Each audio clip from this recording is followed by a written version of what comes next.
Good morning, everyone. Today's topic is experimental design within subject design. Using the terminology of experimental research, within subjects experimental design, the same group of individuals participates in every level of the independent variable, so that each participant experiences all of the different levels of the independent variable. So meaning to say, all participants go through the entire series of treatments, but not necessarily in the same order because each participant is being measured in each treatment. That's why it is also called a repeated measure design because the research study repeats measurement of the same individuals under different conditions. So dito tinitignan, kumukuha ng data sa bawat treatment na sinasalangan ng participant na yun. Yun yung pinagkaiba niya sa between subject design. So dito makikita natin sa within subject design, si participant A isasalang siya sa treatment 1 at sasalang din siya sa treatment 2. While naman dun sa between subject design, si person A sa treatment 1 siya and then si person B sa treatment B rin siya. So kumbaga dito, mag-iba yung treatment ng bawat participant dito sa between subject design. Unlike dito sa within subject design naman, iisang treatment, sa lahat ng treatment, sasalangan nun ng participant na yon. Kasi dito sa within subject design, small group of participant lang yung ginagamit natin dito. Unlike sa between subject design, maraming participant yung involved dun sa experiment na ginagawa. So a within subject experimental design is also known as repeated measures experimental design because it compares two or more different treatment condition by observing or measuring the same group of individual in all of the treatment conditions being compared. Thus, a within subject design looks for differences between treatment condition within the same group of participants. In a within subject study, the sample is not separated. Hindi sila hiwa-hiwalay, but rather exists as a single group that participates in every treatment condition. So kumbaga dito, lahat ng participant, isasalang siya dun sa lahat ng treatment. To qualify as an experiment, the design must satisfy all other requirements of the experimental research strategies such as manipulation of an independent variable and control of extraneous variables. Thus, a within subject experimental study must be concerned from internal validity coming from the two variables, which is one is environmental variables and then the next one is time-related factors that may influence the participant's score. So, confounding factor from the environmental variable. For example, one treatment may be evaluated during the morning and another treatment during the afternoon. Any such variable may cause differences in scores from one treatment to another and therefore provides an alternative explanation for the differences between the treatment. So, kasi dito sa environmental factor kasi, any such variable that cause differences in scores from the treatment to another, therefore provides an alternative explanation for the differences between treatment. Meaning to say, yung environmental characteristics nung nasa paligid mo, pwede siyang makapekto doon sa score ng participants mo. So next one naman is from time-related variable. Meron tayo itong history, maturation, instrumentation, regression toward the mean, and then the order effect. Sa time-related variable naman, the internal validity of the study is threatened because a change in participant score from one treatment to the next could be caused by an outside factor instead of the different treatments. Malaking effect nun kasi imbes na yung data na makukuha is galing lang doon sa treatment na ginawa sa kanya, dito nakuha yung data, yung nakakuha ng data gamit from the outside factor na instead na dapat doon lang sa treatment na ginawa sa kanya. You should also always note that whenever something changes systematically with the independent variable, it is a confounding variable na because it gives us another explanation do sa data na kuha natin na dapat dun lang sa treatment manggagaling yung data. Confounding from environmental variable. It is a variable or characteristics of the environment that may change from one treatment condition to another. Gaya nga na example kanina na yung treatment sa umaga and then yung session sa umaga and then session sa hapon, pwede maka-apekto yung characteristics ng environment, yung lugar. Basta anything na nasa environment, it can be a factor na maka-apekto dun sa score ng participants natin. Next naman is confounding factor from time-related variables. A serious concern of with the subject design comes from the fact that the design often requires a series of measurement made over time, into say yung length, yung haba nun, during the time between the first measurement and the final measurement. The participants may be influenced by a variety of factors other than the treatment being investigated or being done. And these factors may affect the participants' score. Gaya nga nasabi kanina, yung history, maturation, instrumentation, and regression toward the mean. And lastly, yung order effect. So, ayun yung mga factor na pwede maka-invalidate nung data. So, 5 time-related threats to internal validity. Yung history is a threat to internal validity because any differences that are observed between treatment conditions may be caused by history instead of by the treatment. So environmental events other than the treatment that change over time and may affect the scores of one treatment differently than in another treatment. Events that occur in the participants' lives, yung sa buhay niya, yung sa work, or yung sa school, or yung kahit saan pang related sa kanya na pwedeng maka-apekto. Yung nangyari sa kanya bago siya pumunta dun sa session or dun sa experiment, it can be a factor kasi pwede yung maka-apekto dun sa magiging sa performance niya sa araw na yun. So pwede yung maging factor to consider na threat. Yung history din sometimes an explanation for unusual performance on that particular day. So yun. So next naman is yung maturation. Maturation threatens the internal validity of research study conducted over time because it weakens our confidence that the different treatment conditions are responsible for observed changes in the participant score. Maturation, any systematic changes in participants' physiological and psychological that occur during a research study and affect the participant's score are referred to as maturation. For example, yung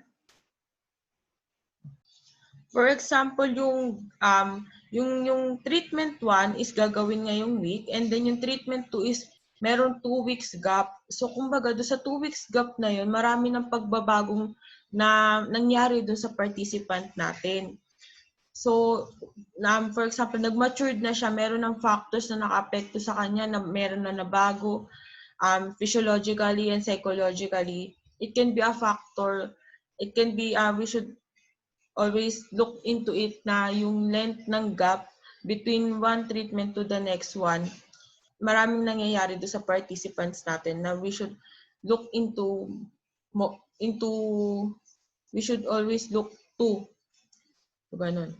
So next naman is yung instrumentation. Instrumentation is a threat to internal validity because any observed differences between treatment conditions may be caused by changes in the measuring instrument instead of the treatment.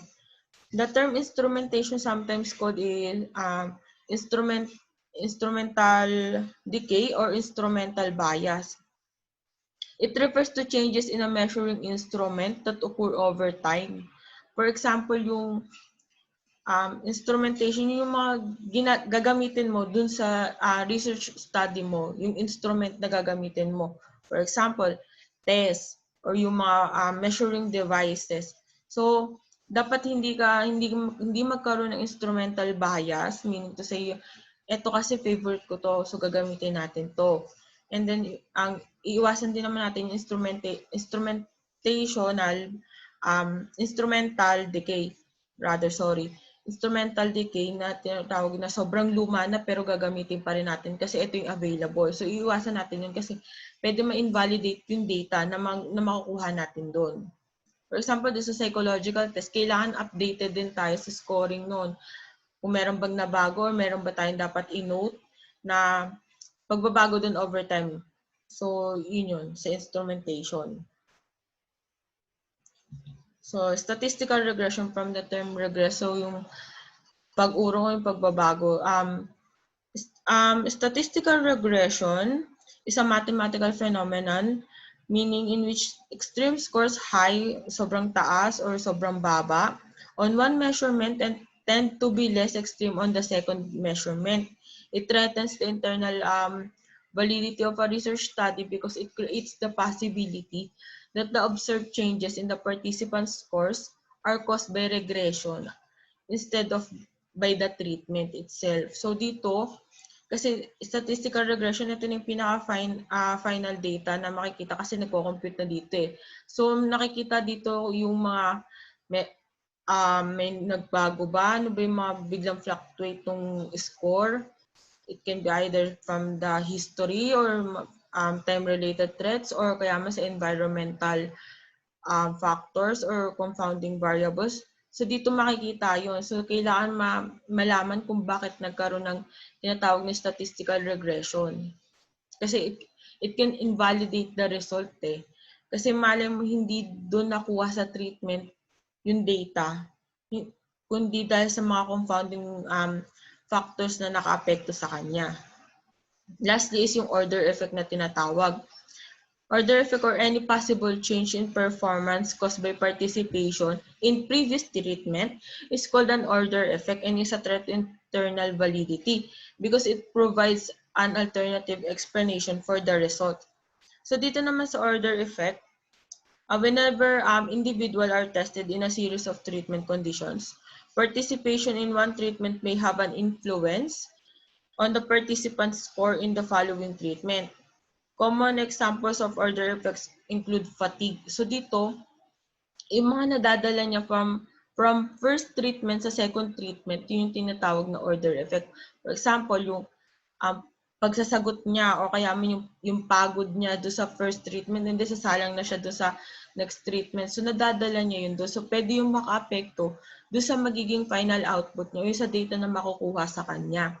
So yun yung iiwasan dapat dito sa within subject design kasi so within subject design iisang single group of participant na nga sila and then lahat sila sasalang doon sa treatment sa maraming series of treatment na yun. So ito yung pinakamalaking factor na dapat as much as possible malimit or ma-minimize yung order effect na tinatawag dito sa design na to.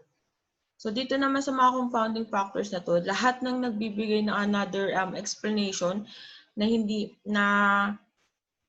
naman galing yung date, hindi na makikita natin na hindi galing do sa treatment na yon, it can be a confounding factor na dapat ma-deal kung paano ma-handle or ma-minimize or as much as possible is ma-eliminate.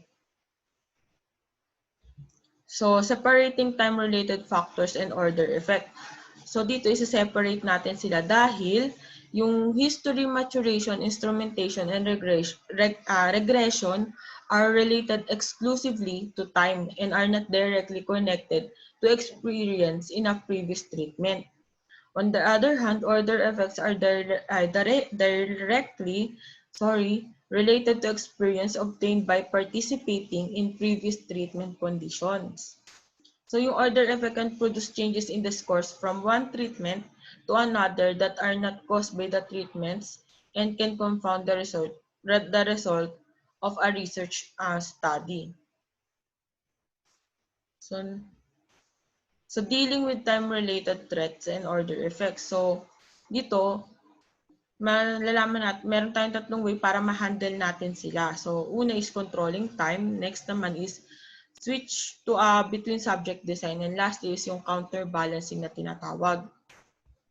So controlling time, by controlling the time from one treatment condition to the next, a researcher has some control over time-related threats to internal validity. The possibility that a research study will be affected by a time-related threat, such as history or maturation, is directly related to the length of time required to complete the study. For example, yung explanation ko kanina, yung may gap na mangyayari between first treatment and then the next treatment. So dun sa time na yon, marami nang mangyayari, maraming factors na yung pwedeng makapasok doon, makaapekto, makuha nung participant natin ng pwede niyang makapagbago doon sa pananaw niya, and then makaapekto doon sa score niya, and then doon sa performance niya. So by controlling the time, mami-minimize yung time-related threats dun sa study. So ito yung unang best way to deal with the time-related factor or confounding factor na pwedeng maging threat o maging threat dun sa validity ng study. So next naman is switch to a between subject design. A between subject design, meaning to say with a separate group for each treatment, is available as an alternative, and completely eliminates any threat of confounding from order effect. Dito naman sa switch to a between subject design, sinusolusyonan nito is yung order effect. Kasi sa between subject design, sabi nga nito dito, with a separate group for each treatment, so yung order effect is may eliminate talaga kasi maraming participant ang involved dito sa between subject design. Unlike dito sa within subject design, small group of participants na nga siya, and then lahat pa sila sasalang doon sa treatment na yun. Lahat ng treatment sasalangan nila. So by switching to between subject design, it completely eliminates any threat of confounding from order effect. So next naman is yung counterbalancing, matching treatments with respect to time. This procedure disrupts any systematic relationship between time and order of treatment condition, and thereby eliminates potential confounding from time-related threats or order effect. So pag counterbalancing naman, from the definition kanina, is yung all participants go through the entire series but not necessarily in the same order. So dito, kina-counterbalance niya yung pagkakasunod-sunod, yung system nung pinaka-study. Pero with respect sa time, kumbaga dito is yung si participant A, mauuna siya sa treatment 1, and then si participant B, mauuna muna siya sa treatment 2, and then si participant 1, basta magugulo yung pinaka-order niya. So, hindi sunod-sunod yung pagpasok sa bawat treatment. Merong mauuna, meron din mas mauhuli para hindi magkaroon ng lumaki yung order effect na tinatawag. And then para lumiit din yung mga time-related threats. So next one is advantages and disadvantages naman. So advantages, una, it essentially eliminates all the problem based on individual differences kasi nga, onti lang yung participant natin dito sa within subject design. Unlike sa between subject design, maraming participants. So, ibig sabihin, malawak yung differences nila sa isa't isa. Malaki yung pool na kumbaga. So, dito, maliit lang yung participants, and then yun ang pinakamagiging baseline mo, yung population na yun. So, and then dito rin, advantage din no, is yung requires only one group. It is particularly useful in situation in which participants are difficult to find. For example, yung study mo is kailangan kambal.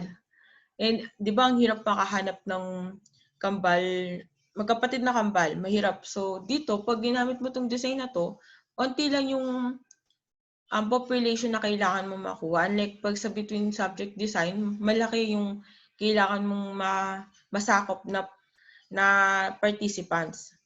And then naman, next one is yung disadvantage.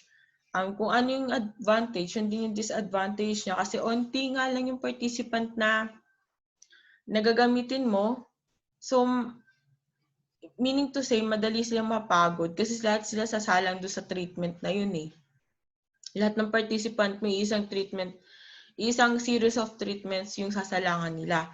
So, kapag napagod sila doon, mapupunta tayo sa pangalawang disadvantage, yung participant attrition, yung bigla-biglang mawawala na lang yung participant mo. So dito, sa disadvantage nito, kailangan magkaroon ka ng good communication and assurance dun sa participant mo, and then yung assurance din na nagmumula sa'yo na ibibigay mo dun sa participant mo. And then, so I think mas better din kung ma-minimize mo yung mga time-related threats and factors na pwede makapekto na makadagdag dun sa yung fatigue na makukuha ng mga participants mo para hindi rin sila yung tinatawag na maumay at bigla na lang umalis dun sa gitna ng research or nung study mo. So, choosing within or between subject design. Una sa lahat is individual differences. So dito naman sa individual differences, the prospect that individual differences may become confounding variable or increased variance is a major disadvantage between subject design. However, these problems are eliminated in a within subject design because the within subject design reduces variance.